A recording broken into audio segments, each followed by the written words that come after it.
पिटाई करना चाहो पीट के, ऐसा संभव है क्या? आप सभी माता पिता हैं, सोचो जरा।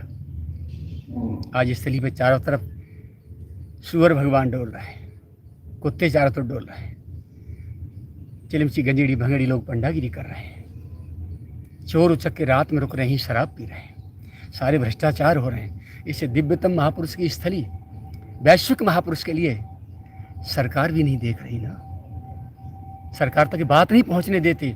मेरा वो स्वरूप ये पेश करते हैं जाकर के, जान कितना बड़ा मैं बदमाश हूं, कितना बड़ा भ्रष्टाचारी हूं।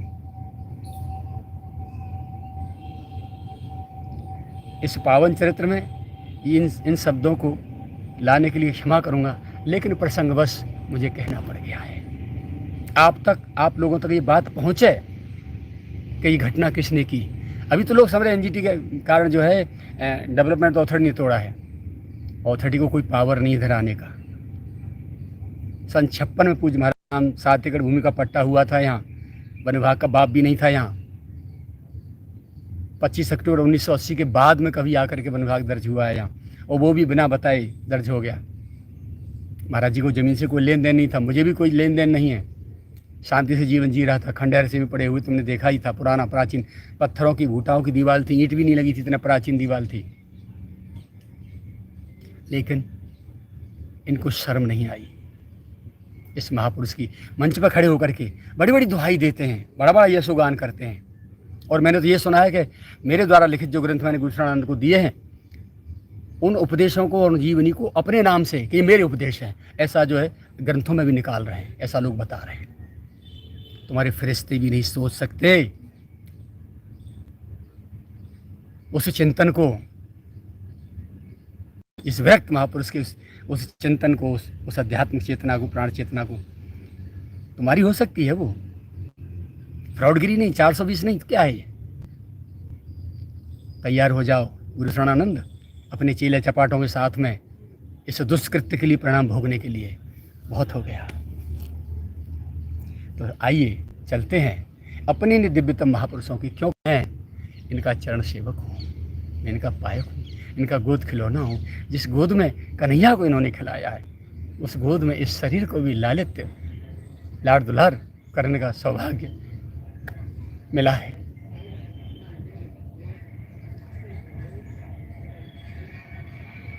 कहीं की ईंट कहीं का रोड़ा तुम्हारे शिष्यों को इकट्ठे कर करके तुमने जो भजन साधना को जानते नहीं है, सारे अत्याचार तुम्हारे आश्रमों में हो रहे हैं। मुझे नहीं पता था अधिक मास में कितनी शराब की बोतलें इनके आश्रम में से ट्रैक्टर ट्रॉली में डाल डाल के कबाड़े में बेची जाती हैं। कुछ बच्चे चर्चा कर रहे थे खड़े होकर के यहाँ पेड़ों के नीचे, मैं निकल के जा रहा था, मैं नहीं जानता था कौन थे वो लोग, लेकिन जो डाल के आए थे बता रहे थे अपने आप चलते। मैं तो सुनता हुआ निकल गया था। क्या नहीं हो रहा है इन आश्रमों में, लेकिन इनकी भौतिक प्रभाव को देख करके, इनकी छल कपट की राजनीति को देख करके, मुख्यमंत्री के पास बैठ करके, इनके दबाव में आकर के न्यायप्रिय अधिकारी भी अन्याय करने में नहीं चूक रहे। मथुरा मंडल का नाश करने के लिए ये व्यक्ति बैठा है। प्रशासन पर मनमाने ढंग से जो चाहता है सो कराता है, और प्रशासन इस भय से कि मैं मुख्यमंत्री तक पहुंचे, इसलिए भयभीत होकर सब काम करता रहता है। जो भी हो, इन पवित्र पावन महापुरुषों के बीच में इन दुष्टों का, अत्याचारियों का नाम लेना अच्छी बात नहीं, लेकिन कुछ सांकेतिक आपको इस स्थली की दुर्दशा जो आप देख रहे हैं और आपको भी पीड़ा वेदना है, उसकी गहराई में आपको बता दूं कि कहाँ से तीर चला है, गोली कहाँ से चली है और कहाँ जाके शिकार हुई है। एनजीटी में केस डाला है, वहाँ से आदेश कराया है, जबकि मेरा भी केस में आदेश है, मेरा सुरक्षित है वहाँ से। उसकी आड़ में इन्होंने तोड़फोड़ की, और जब से मेरी कुटिया टूटी है उसके बाद कहीं भी गोवर्धन में तोड़फोड़ नहीं है। यदि नो कंस्ट्रक्शन जोन है तो गोवर्धन पूरा गिरिराज जी के ऊपर बसा हुआ है, पूरा गोवर्धन कस्बा, और शिलाओं को निकाल निकाल के लेटर बनी हुई हैं घरों की, ब्रजवासियों की। आन और जतीपुरा, राधा कुंड, साखी नगला, ये जितने गांव बसे हुए हैं सब गिरिराज जी में बसे हुए हैं। भीतर तोड़िए इनको, मालूम पड़े। मेरे से ईर्ष्या क्यों? प्रश्न ये है प्रशासन से और इन अधिकारियों से, आला अधिकारियों से, जो यहाँ बैठ के सुपर पावर बने बैठे हैं और दिखा रहे हैं अपने आप को हम जो है ब्रज के विकास कर रहे हैं। अभी तो मैं ही जवाब ले रहा हूँ आपसे, मैं ही प्रश्न कर रहा हूँ। जब मेरे गिरिराज जी आपसे प्रश्न करेंगे ना, आपके फरिश्ते और आपकी औलाद भी जवाब नहीं दे पाएगी, भोगना पड़ेगा आपको। कम से कम एक बार मेरे से आके पूछ तो लिया होता। लेकिन जो इन लोगों ने कह दिया, अत्याचारियों ने एकांत मीटिंग करके, और इसमें मैंने तो सुना है कि दिनेश शर्मा डिप्टी सीएम भी और श्रीकांत शर्मा मथुरा विद्युत मंत्री, ये भी सब इस मीटिंग में शामिल हुए थे कुटिया तोड़ने से पहले। और कुटिया इधर टूटी रही है, पूरा नेतागिरी अंदर आश्रम में बैठी रही है। जबकि मैंने कहा था कि स्टे कहाँ है, मेरा स्टे कहाँ गया, न्यायालय की कोई वैल्यू नहीं है ना। ऑर्डर दिखाइए कुटिया तोड़ने का, कहीं भी एनजीटी का दिखाइए, जिला जज का दिखाइए, हाई कोर्ट दिखाइए। जो भी पुलिस के अधिकारी थे और जो भी वन विभाग के लोग आए थे, बोले आदेश तो कुछ नहीं है। जब आदेश कुछ नहीं है कुटिया तोड़ने का, और न्यायालय में आज भी विचाराधीन है मेरा बाद, और स्टे है मेरी कुटिया पे, उसके बाद भी कुटिया तोड़ दी गई, कोई ऑर्डर नहीं था।